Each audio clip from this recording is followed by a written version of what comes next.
Eesh. What's up? Welcome back to the Zone Focus channel. My name is Chris. Thank you for stopping by. You saw the title up there. You know what this video is about, or the title down there if you already clicked on the video. We're talking about the Contax T2 today. I didn't make an intro to this video when I actually shot the video, and I didn't know until I got back and I'm editing the video now. So this is that intro that I forgot to do. So let's go back in the past and see what happened with the Contax T2. That was a little rhyme. You see that? I know you did. You saw that.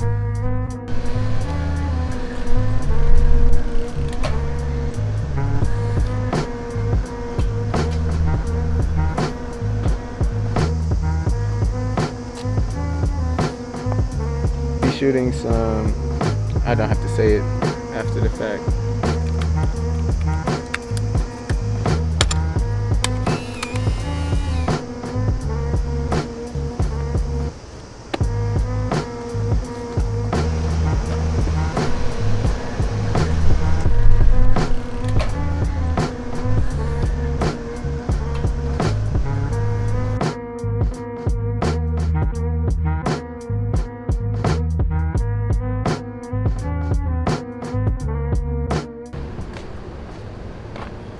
So I think one of the best features about the Contax T2 that I've experienced so far is just having physical features on the camera, which would be being able to pick your focus distance without having to use the autofocus point in the lens.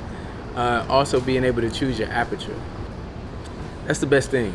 On top of that, all of these features stay off when you turn off the camera, and they come back on however you left it when you turn the camera back on. So far, that's been one of my favorite features about this camera.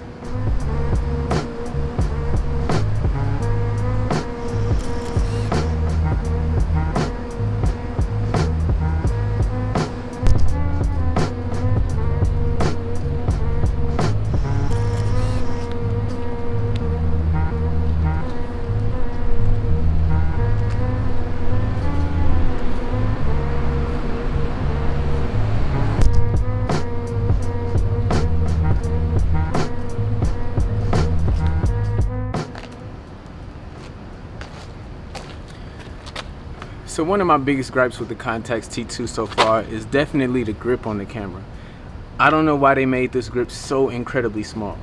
I don't have the smallest hands, I have long fingers. So what happens is when I try to use the camera, when I hold the camera, my finger tends to come in contact with the lens right here. It doesn't mess up any of the pictures, it doesn't really mess up anything at all, but it just feels like there's not enough room for my hand to hold the camera. Holding it with two hands like this feels way more comfortable, and I feel a lot more confident shooting like this. But I don't know who paid these people money to make a grip so small. I have no idea. They had the smallest hand people in the world when they were making this camera.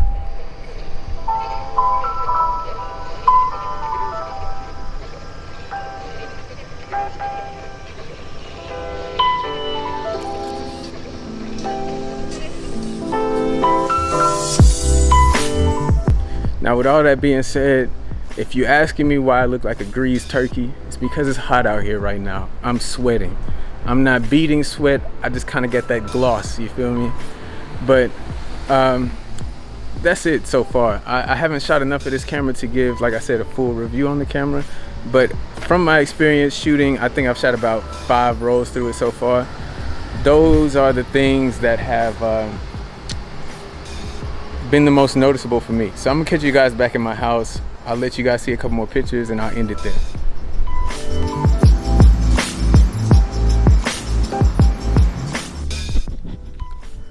Now we're back at home, guys. Just wanted to go over a couple of things that I forgot to talk about during the actual making of the video earlier. 2 things being, one, the lens on this camera vignettes pretty heavily. So to compensate for that, use your exposure compensation, in my opinion, especially if you're using a film that isn't on the premium side, like a Kodak Gold or Fuji Superior or a Ultra Max 400. If you shoot it at box speed, what happen is the corners of your image might vignette, and if your corners are already in shadow areas, what happens is your image is underexposed and around the edges. If you meter for the highlights. So you might want to compensate for that and kind of overexpose the film when you take the image, so you can at least try to pull those shadows back in post. If you don't do that, then you might lose the shadow detail, and when you try to pull it back, it'll cause your film to get really grainy. So just keep that in mind. Other thing being, number 2, is that this film is, this camera is fairly heavy. It's made of titanium, which is the T on the name, and that material is premium and strong, but it's also heavy. It is not a light camera in any way, and it's also not a pocketable camera. It's a compact camera. It's small, but it's not small enough that you can just put it in your pocket and say, oh, I forgot I had a camera in my pocket. Or your friends aren't going to walk up to you and say, hey, are you happy to see me? Or is that just your camera? Because it's a huge bulge in your pocket when you put it in there. So I use my waist pouch for mine, and it works out perfectly fine. So just another thing to keep in mind. And last thing I wanted to talk about this camera is a lot of people a lot of people tag the price to this camera to celebrities. It's because celebrities use this camera, and that celebrity took a picture on TV with another celebrity, and now everybody wants to buy this camera, and the price went up, and it's so much more expensive than it was 4 years ago. Reality check, yo. Everything is more expensive than it was 4 years ago. Every single film camera, period, is more expensive than it was 4 years ago.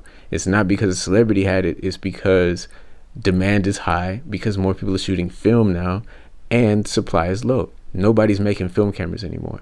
So because there's a limited cap number of these cameras available, and there are more and more people who are interested in film, and on top of that, interested in premium cameras, the price goes up because more people want it.